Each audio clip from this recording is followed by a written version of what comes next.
Os partidos políticos são as entidades responsáveis por indicar candidatos às eleições. No Brasil não existe candidatura avulsa, e, portanto, toda candidatura precisa ter passado pela indicação de um partido político. Os partidos políticos realizam suas convenções partidárias. Essa é a ocasião, né, em que regularmente, em anos normais, entre 20 de julho e 5 de agosto, e nesse ano de 2020, excepcionalmente, entre 31 de agosto e 16 de setembro, os partidos se reúnem para dizer quais são aqueles nomes de candidatos que eles querem levar para a disputa eleitoral. Cabe, então, aos partidos, até o último dia, né, do pedido de registro de candidatura, que nesse ano vai acontecer em 26 de setembro, sábado, apresentar à Justiça Eleitoral quem são os seus candidatos. Isso é feito por um sistema que chama Cândia, o Sistema de Candidaturas. Essas informações são transmitidas à Justiça Eleitoral, a Justiça Eleitoral recebe essas informações, transforma em processo de registro de candidatura, que vai, a partir desse ano, fluir pelo PJE, pelo Processo Judicial Eletrônico, e os juízes eleitorais de cada município do Brasil são competentes para processar os registros dos candidatos naquela localidade. Esse processo vai envolver a aferição de alguns requisitos para que a pessoa possa efetivamente ter seu nome apresentado ao eleitorado. Então, além da indicação para o partido, feita pelo partido, é preciso que haja o preenchimento das condições de elegibilidade e também que a pessoa não incorra em hipótese de inelegibilidade. Então, as condições de elegibilidade, elas são a nacionalidade brasileira, o alistamento, o domicílio naquela circunscrição, que no caso agora é no município, com pelo menos 6 meses de antecedência em relação ao pleito. Lembrando que para 2020 essa data ficou consolidada a despeito da alteração da data das eleições, porque ela já havia se consumado quando veio a emenda que alterou a data da eleição. Então essa data é 4 de abril para esse ano de 2020. Da mesma forma, 4 de abril ficou consolidado como a data na qual o partido deve estar filiado ao partido político pelo qual ele vai concorrer. É preciso ainda haver o pleno gozo dos direitos políticos por aquela pessoa, então ela não pode estar com hipótese de perda ou suspensão de direitos políticos. E, por fim, ela precisa ter uma idade mínima, que esse ano é 18 anos para vereador, né, para os cargos desse ano, 18 anos para vereador e 21 anos para prefeito. Lembrando que no caso do vereador, ele tem que cumprir essa idade até a data limite do registro de candidatura, portanto, até 26 de setembro. Já os prefeitos poderão cumprir a idade de 21 anos na data da sua posse, né, o que vai ser aferido com antecedência.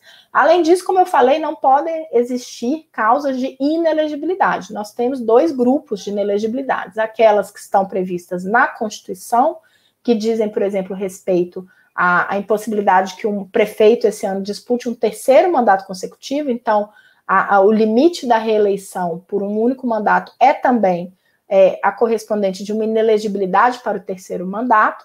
Nós temos as inelegibilidades por parentesco, né? Algumas pessoas ligadas a esses chefes do executivo esse ano, aos prefeitos, não podem se candidatar naquela circunscrição, naquele município.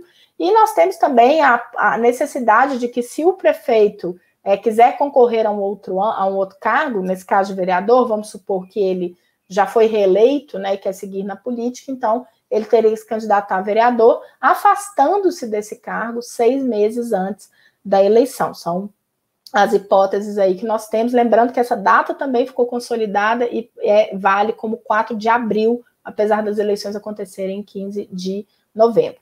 E, além disso, a gente vai ter as causas de inelegibilidade da Lei Complementar 64 de 90, que é a Lei das Inelegibilidades, que foi alterada em 2010 pela Lei Complementar 135, que é a famosa Lei da Ficha Limpa, e que traz ali uma série de impedimentos para a candidatura, né? São muitas alíneas, a gente vai da linha A até a linha Q, tratando dessas hipóteses, né, de inelegibilidade, mas temos algumas mais, vamos dizer, consagradas, né, algumas situações de condenação em ações de improbidade, a rejeição de contas públicas do prefeito, por exemplo, né, pela Câmara, que pode também decorrer dela essa inelegibilidade, condenações criminais ainda por órgãos colegiados, né, antes, portanto, do trânsito em julgado, condenações da Justiça Eleitoral pela prática de ilícitos em eleições anteriores, seriam aí, então, algumas dessas hipóteses de inelegibilidade. Tudo isso vai ser examinado pelo juiz eleitoral nesse processo de registro de candidatura,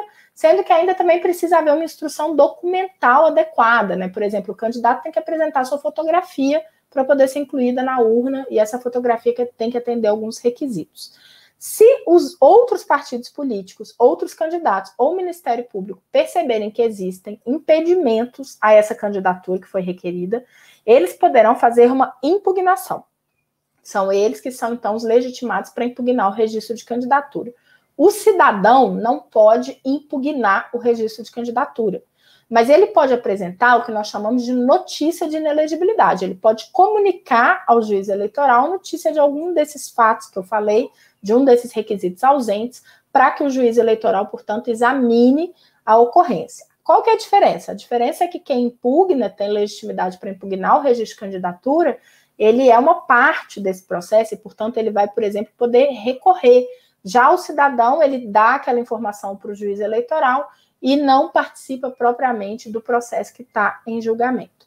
Após a apresentação dessa impugnação ou da notícia de inelegibilidade, o candidato e o partido que estão interessados em concorrer são ouvidos, né? Eles têm 7 dias para se manifestar, e depois disso pode ser instaurado aí um procedimento curto de instrução, é tudo muito rápido, né? E aí o juiz eleitoral, ao final disso, examina se estão presentes ou não os requisitos.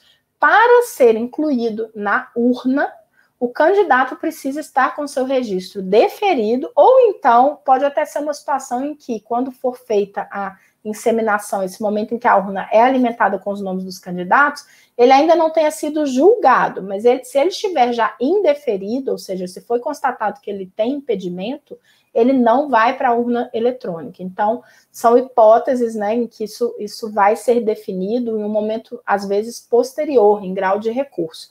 Se ele recorre, né, ele pode constar da urna, se ele tiver indeferido, e recorrer. Mas, se ele persistir nessa situação de indeferimento até depois das eleições e, ao final, for concluído que ele não tinha os requisitos para se candidatar, ele não vai, esses votos dele não serão validados. Então, ele deixa de ter a possibilidade de que esses votos contem para ele ou mesmo para o seu partido e fica fora das eleições. Então, no final das contas, né, a gente tem a indicação pelos partidos, mas há também um momento ali muito importante em que a Justiça Eleitoral vai analisar a reunião dos requisitos para candidatura. E só aquelas pessoas que se conclua que têm os requisitos é que poderão depois vir a ser eleitas.